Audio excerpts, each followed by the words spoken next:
Welcome. Happy Tuesday, day 2 of The Brain. The 12th step toward riches. Napoleon Hill's Think and Grow Rich. We're almost there. 13 principles towards success. We are on 12. The brain. This is what I love about this. This talks about the greatest forces are intangible. This talks about the Depression, the Great Depression, back in the 1920s. We are going through something similar right now. He says, the Depression brought the world to the very borderline of understanding of the forces which are intangible and unseen.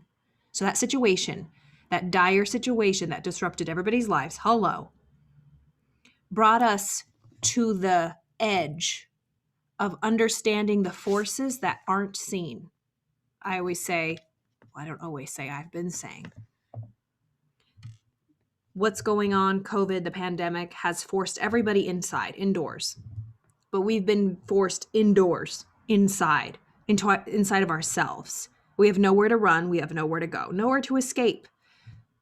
We have had to deal with everything that has been here, but has been drowned out by all the outside noise. Now that we're inside, we were literally forced inside. There's no running away. We can't get away with it. So it's talking about this, the Great Depression. It brought the world to the very borderline of understanding of the forces which are intangible and unseen. Through the ages which have passed, man has depended too much upon his physical senses and has limited his knowledge to physical things, which he could see, touch, weigh, and measure. We've discussed how we have our outside physical self, our matter, our body, with our 5 senses, see, hear, smell, taste, touch. And if we live our lives only by what we can see, hear, smell, taste, and touch, only from the physical matter, and not pay attention to the whole other side of the coin, the stuff we can't see, our higher faculties, our intuition, our imagination, our memory, our reason. There's a couple more.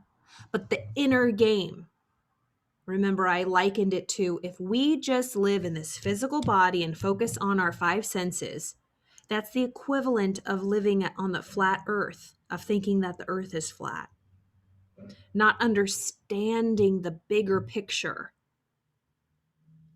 We have to not just depend on what we can see, but know.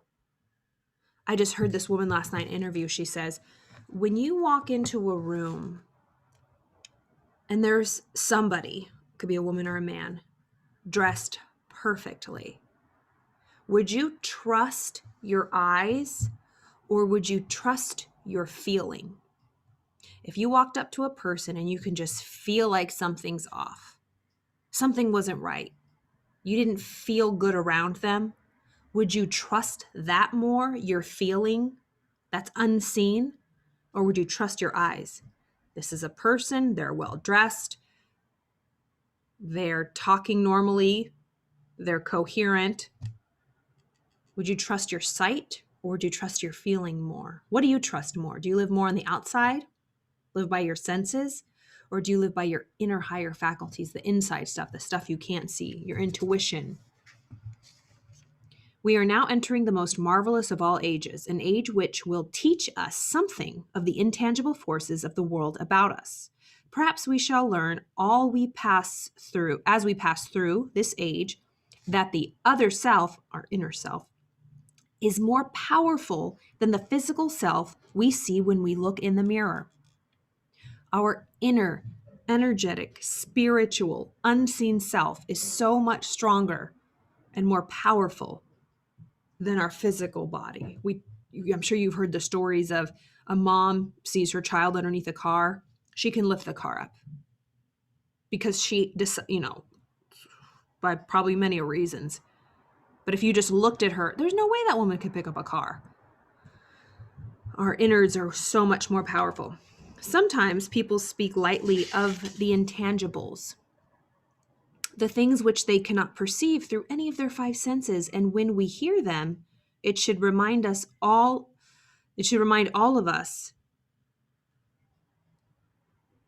that all of us are controlled by forces which are unseen and intangible. Ain't that the truth? We are all controlled by stuff we can't see.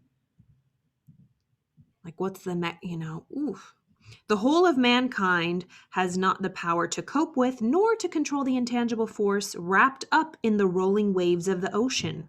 Man has not the capacity to understand the intangible force of gravity, which keeps this little earth suspended in midair and keeps man from falling from it, much less the power to control that force.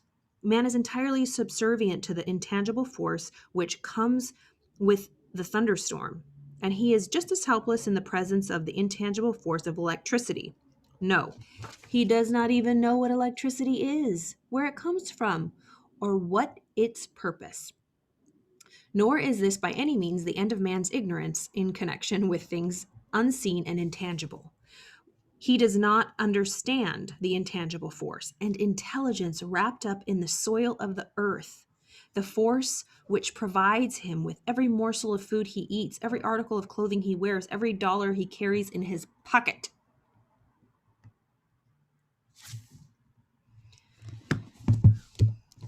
I said this before. We highly overestimate our intelligence. We think we figured it all out. We think we're done. We think we're the smartest. We think we are the apex of all of creation, and we are done.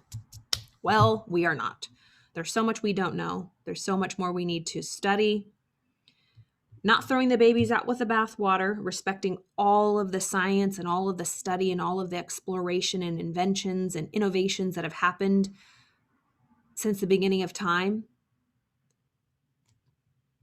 But creating new things from it using that synthetic imagination that we talked about, growing from it, and then allowing brand new creative imagination, brand new things to unfold, but not just looking back at the past and thinking that we have it all figured out and that we know how Mother Nature works. And yeah, we may know gravity and that we're spinning on a rock and the sun warms us and there's our Milky Way, and it still doesn't explain that we are hanging, spinning at a rapid speed, flying through the air, stuck to this planet, how we don't fall off, how the ocean moves, the intelligence that runs everything, how the sun always rises, the patterns, it never fails.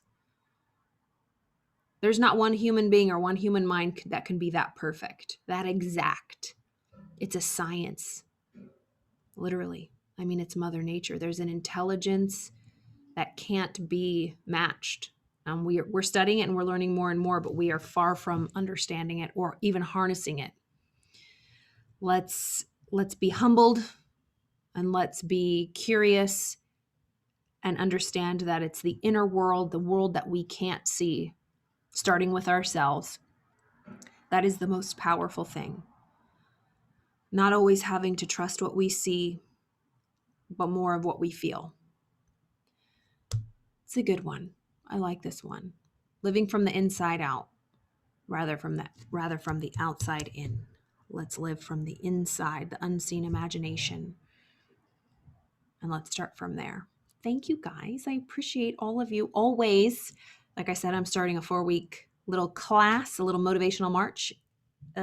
Email me or send me a message here on Facebook. Is that how we do it these days? Send me your email. I'll put you on the list. And I look forward to continuing this week of the brain and continuing all of these new lessons. I'm so excited. We have one more to go. And then let's see what book we're going to do next. I'm so excited. All right. I'll see y'all tomorrow.